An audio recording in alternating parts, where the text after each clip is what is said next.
Here we go. We're topping up Warwick Farm. Thanks to Gord for a preview last night. Goldies have their hard copy. They have a set from me. They've got the Glenster here to give some last-minute thoughts before he heads down the M5. It is an attractive-looking card, Glenn. Yeah, not a bad Wednesday card, is it? Got 8 races. So funny. We've had 7 races for a year, and I'm out there blowing up all the time. Oh, why haven't we got fucking 8? Now we've got 8. Why haven't we got 7? God, talk about you can never be happy in this game. Yeah, I was very happy with 7. You've missed the system there, although part of the reason this is 8 is because we lost those 2 races last Saturday because the Silver Eagle and the Angst, whatever it is, the mile race had to be run. But, of course, for the month of each carnival, there are 8 races on the Wednesday cards. Okay, I missed the memo, but yeah, an attractive meeting. I'm just trying to be lazy. Standard. Warwick Farm hasn't been very fair of late. It's been up the inside a bit, and rail out 5. Yeah, and the rail's out 5. And the rail's out 5. So it's hard to suggest that there would be another pattern if there is a pattern. How are you feeling about the card this morning, Gord? Yeah, I'm happy with the card. Yeah, it's a nice field, and I'm keen on some shorties, which is my happy place. There we go. There we go. Everyone will be happy with that. Let's crack on with a race or one, which is a 1400 metre maiden. The favourite is, I believe, mapped to lead here, number 6, Golden Age. It certainly had every hope in that strong 1200 metre maiden at Rose Hill it's now 3 weeks ago, so it comes away from home for the first time. Waller has got 3 here, 10, 11, 12. And Glenn, what are you thinking at this stage? I think there's about 5 or 6 chances. The favourite's far too short. It can get away with the race because it's going to lead, but it sat in a nice spot the other day, kind of PR'd, and when it went to let down, it was as flat as it just even right through the line. So yeah, it was a bit dour, wasn't it? I've marked it a bit longer than the market price. I marked it favourite though, marked it 5-2. I thought Oriental Tycoon was definitely going to be the bet. I liked its run. Weird prep. Although you debut at 1100, you go out for a spell, then you resume at 14. I mean, obviously, I don't know if that's weird. I just think it's something different. Okay. See, young horse. I can't wait to see him in the parade. Looking forward to seeing how 2 parades liked its trial, even though it walks the line, winning, running past everything else, who were not even walking to the line. So that was weird. And of course, we saw the run of 4. I thought it was a good run down at Campbell. It should have clearly run second. I don't know what Gunn was doing. He sort of forgot about second there. Looking forward to seeing 11. I think 10's an ant. 12 can't go. And 7's another interesting runner. It's from an unfancied stable, but looks to have a little bit of ability and coming up quite dry. Interesting race. Can't wait for it to the parade. Fantastic. Yeah, it's a funny race. What are you doing with the favourite here, Gord? Yeah, no interest in it, Mark. I just did out of what Glenn said, like absolute PR, and didn't seem to have a dynamic finish on it. Saying that is the right form race for this race.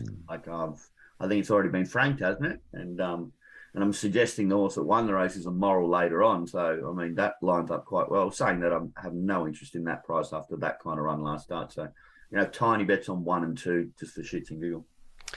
Amazing. For number 2's got probably one of the best runs at this course and distance, which was second up last preparation. It's now a 5-year-old. You don't see many 5-year-olds running around in City Maidens, do you? No. I'm surprised you mentioned 1 there. I thought it was as flat as a tackle. So do I, but I've always had a bit of a soft spot for this thing. Yeah, it's in good stable, and it hasn't left the stable. And it's going to be 50-1, so yeah. Okay, I marked it 50. So and he's looking at Keegan Latham off, Josh Parr on, of course. Oh, negative riding change. Now Josh is going good. He is. He's going well. So King Frankel, you were expletiving around him when you saw him in the field here, Gord. Is he a backable price? Yes, he's a moral.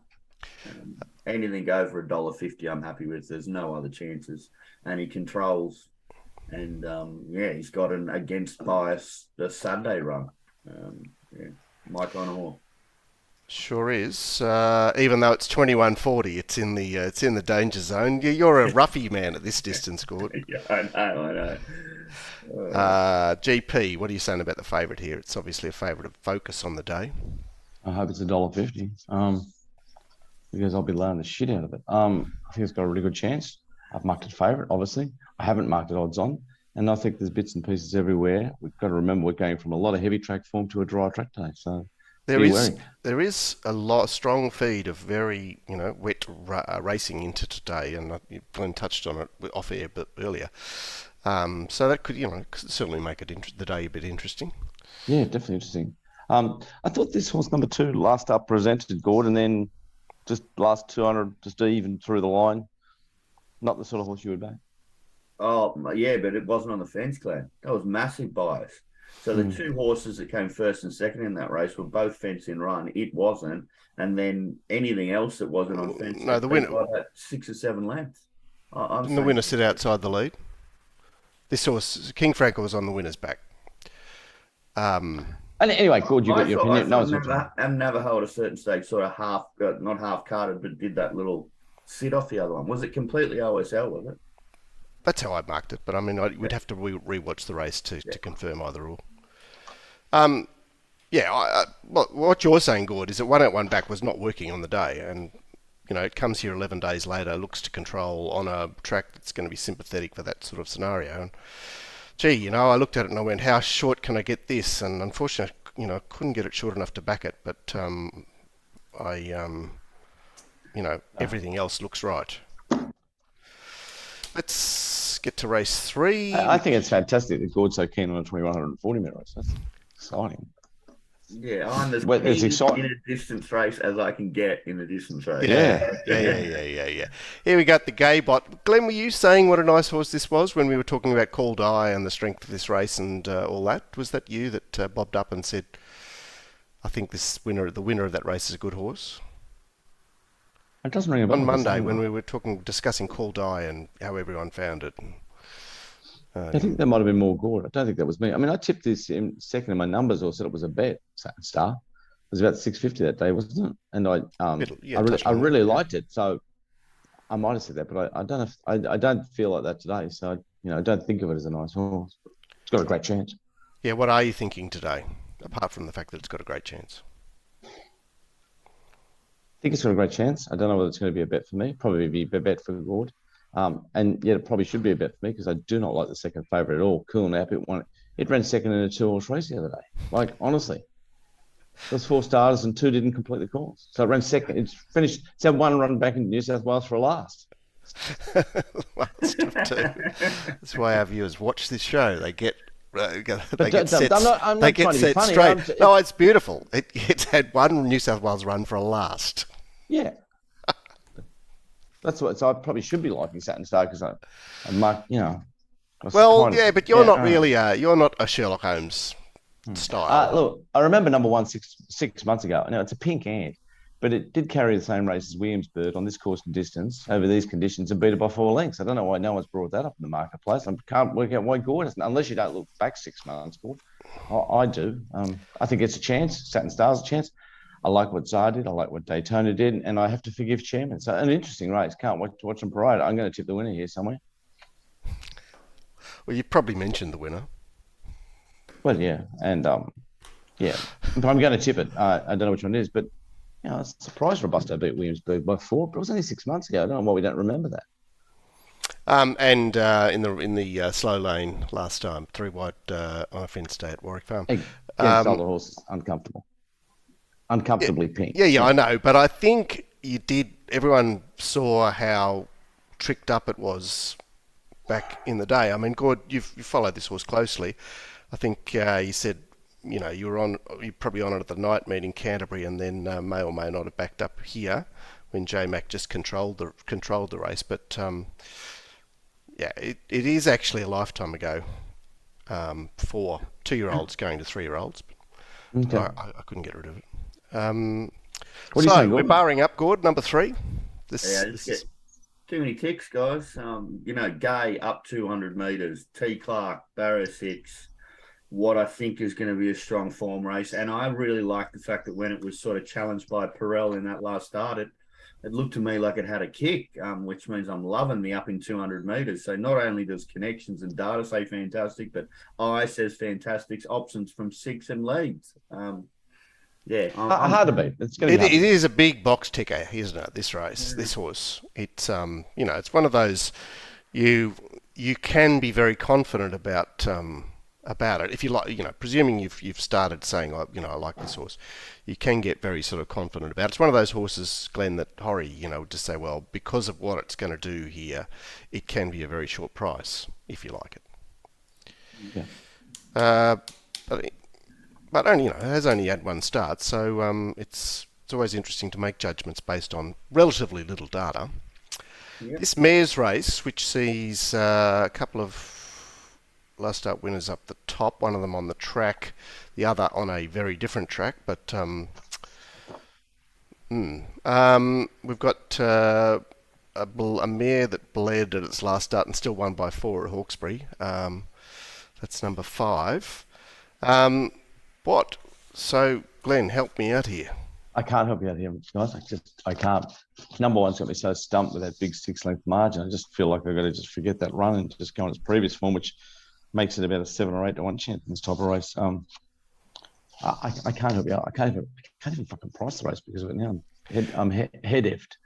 I'm looking for a bit of clarity. Miss Madison, you're reading the steward's report that it was lacerations to the fetlock, this and that, bumped, hammered, and then 2 weeks later, Baker throws him back in. He's done it with another one later on. 2 out of 5 he just lanes patches a them week up. ago. Send them around. Send them around. God, you referenced I've got no opinion, guys. Parade. 1,000 years trial. Did you compare the trial with last preparation, which I didn't? That's the only reason I'm asking you. No, I didn't. I just watched the trial and didn't like it. So yeah, well, look, there's lots of holes in its form because it's won some, it's lightly raced and it's done a good job in some provincial races, but I suspect that they're not much good. I mean, Mark Connors' horse, Starstruck Barbie, is a little, honest doer. Little Rebel Rama's like younger sister almost, but Yeah. she is mapped to sit outside number 1. If she could get across, I'd be interested. All right, I'll have to wait for some intel there. I'm back in Pharaoh's Reign. Yeah, okay. But it's just a shits and giggles bet, isn't it, Gordon? Don't know what page you're on there, Maybe Gordon. a little bit more than that because I'm against always on show. Miss Madison completely PR'd and I didn't like 1,000 Years Trial. So, Sherlocky, I've got to have a little bit more than a shits and giggles. So what about the Roots form then, number 7? You didn't like it? No, I mean, I just did a horse yet again, like an honest thing that when I compare its runs, its sort of nicest runs recently to Pharaoh's like dominant victories and run. I mean, my angle here, Mark, is I've got such a massive opinion in Money from the Sky. How can I not give a tick to Pharaoh's Reign? Well, because Money from the Sky beat the bias, and the pace shape. Yeah. And they put a margin on third off. Let's look at the 5th, which is the boy equivalent. So here's Money from the Sky. What are you doing with it, Gordon? Yeah, I'm backing it. It's course and distance winner. What seemed to overcome the pattern. I've asserted that. So, Glenn, what are you doing? One hope. Market odds on number 4. So there's a horse here with the same last start as Cisco Bay, which is number 7. I know we've all had a gutful of it, but it freshened up back in distance, hit the line in a slowly run race. Different form. Danger. Only danger. And Karen off Syndicato, but I mean, we don't actually know what Syndicato is. I'm not sure what Karen is either. Race 6. He's the esteemed president of the Jockeys Association. Oh, what a good man. Okay, Vianello's, there's a bit of activity here on the blue fresh here, which is it's sort of hard to get a line on it at 1,000 metres. And Gord, I think you mentioned on the show that you didn't like its trials either, number 4. No, I mean, obviously I go looking for a horse like this, sort of reasonably lightly raced, blue, fresh, et cetera, et cetera. I didn't like the trials. Didn't see anything absolutely sensational in its Sydney stuff either. So I just went for a horse that I reckon this has come back absolutely fantastic, and that's number 9, Way to the Stars. This is again, we're really happy with this kind of setup, this kind of price range. Is to this rider. There is. It's a bit of a box ticker here, isn't it? Mainly because it's been, well, I presume that the gelding is perhaps significant as well, because it was dynamic, fresh up last campaign, and then sort of lost its way. So resuming at home, Stable. ding ding ding. What are you saying, Glenn? Only like 3 numbers in this order: 7, 5, 9. And I think there's only 3 apes. I think it's a good race to bet in. Excited, can't wait to see 5 in the parade, and 9 stables absolutely flying. Not surprised, good license. Yeah. Ebba's just going around all the time, doing okay things. J Parr. Well. Yeah, she's the 1,000 metre. I mean, you can see in her form what difference 1,000 metres makes. She's a little rat. Yeah. And it should be noted that the 900 metres is again a different distance. So yeah, there is a good Aranta in the ownership of number 10, Suprina, which is trained by Jared Austin. And if you look at her 1,000 metre form, take out every run that she hasn't out of the 1,000, and she's a very honest little doer. I expect her to run well, but obviously a competitive race for a leading type up in, resuming here. What about Baker's little sniper down there, Glenn? You dismissed it? Yeah. What you did? You obviously did. Baker's horses are just. It's just not his time at the moment. Oh, the dogs have just caught the bunny at Manawatu. It's always exciting. Not Manawatu. I'm going to cover 7 Epar now. I didn't give it enough of a tick for the freshen up back to 1,000. Yeah, it's 1,100 metres. It's like it's horrid looking at his 1,100 metre runs, isn't it? Yeah, and then course and distance win over the Nasternium. Yeah, little doer. All right, that is race 6. We've still got 2 to go, so the penultimate is race 7, and we've got another very competitive race here where Shadow Devil has his foot on the Warwick Farm 1,200 metre till. What are you suggesting, Gord? Yeah, I'm definitely backing Shadow Devil, because there's a couple of little things that I've found in the second and third favourites that are negatives for me, and that's number 14 Showtime Lady is just never a bet for me. I thought it got map favours to finish as close as it did last start, and the Poacher has a line through Shadow Devil where Shadow Devil went past it like it had a cold when they last met 2 starts ago for the Poacher. Yes, since come out and been a dominant winner, but look, I'm love the late sectional stuff on Shadow Devil is just sensational as well. So I'm back in 10, and I've found little negatives about 11 and 14, so I'm happy to bet. It's there's a couple of Redoubt's choices here. Certainly number 1. Maybe I'm thinking of another horse on the card. And number 1 has a fat fresh record. Also has a wet win in there somewhere, but I'd suggest it wasn't that wet. First up at Muswellbrook last time, Glenn. In the Muswellbrook Cup, wasn't it? You're talking about number 1 still? Yeah, number 1. Yeah, I'm not talking about it. It's a piece of shit, isn't it? 8-year-old has been. 10 on top. I need $4 to kind of bet, because it is a horse that needs a bit of luck, but this does this race. I thought 11 really did a good job last start getting through the line. Thought it was a danger, and I could spec number 8 just back in distance. Yeah, 1,200 metres will mean something for her. She got things went wrong for her last start at the wrong distance, but she's still sitting on her 1,100 metre night win at Canterbury. There are 2 horses back from a Saturday, Glenn. You didn't look at them, 2 and 5. 2 I'm a bit sick of, and 5 I'm a bit sick of. I'll reassess when I'm watching a parade. Okay. The nightcap is, this is the best thing of all time, isn't it? This is the best race on the card. This is fantastic. Good on you, Joe Pride, hey? Yeah, what a legend. 64 and a half. He doesn't care, Glenn. Yeah, in you go. Just won't stop him. Good on him. Brings a bit of interest in the race. The weird thing I found about this race was Gay trialling Mensa Missile in between, runs here, 3 weeks between runs, staying at the same distance. Let's whack a trial into it. I don't like it. Right, so...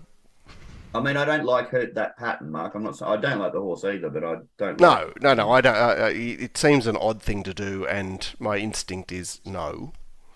So we've got the blue colours here coming up from a bit of Sandown form. She obviously beat a headline horse last time there at the midweek. Well, it was a Sunday meeting.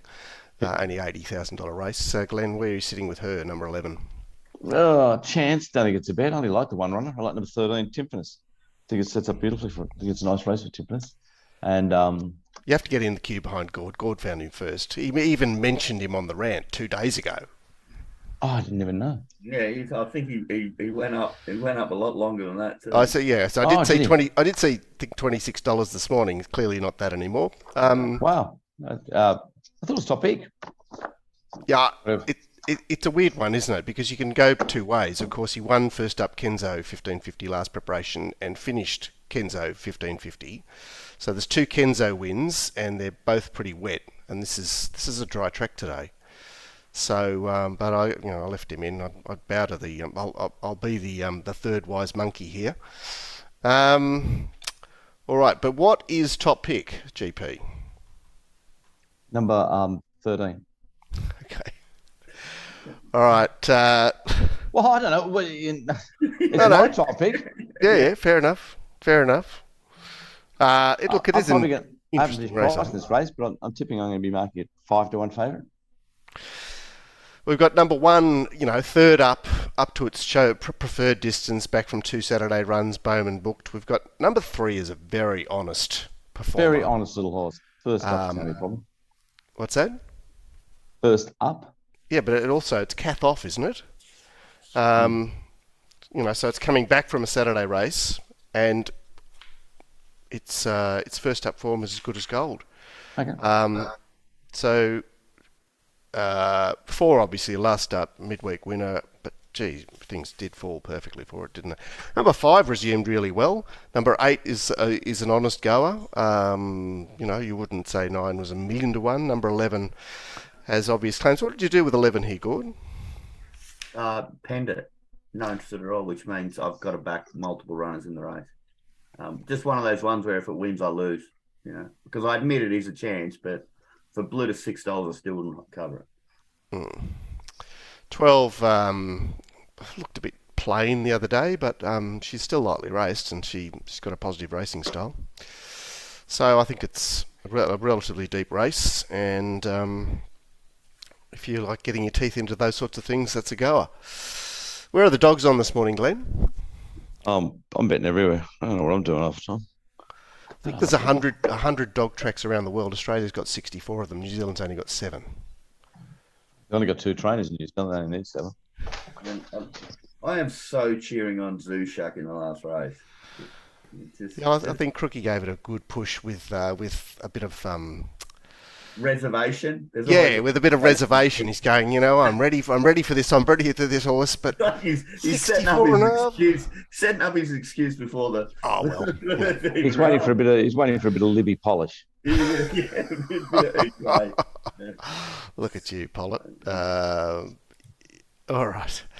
Let's get everyone off to Warwick Farm. It's 11:03, so we'll wrap it up. Hope you go well. There'll be a Moonee Valley preview with a yet to be announced guest tomorrow night, and obviously a Randwick preview on Saturday. So we'll reconvene then. Hope today goes well. See ya. Good punting. See you guys.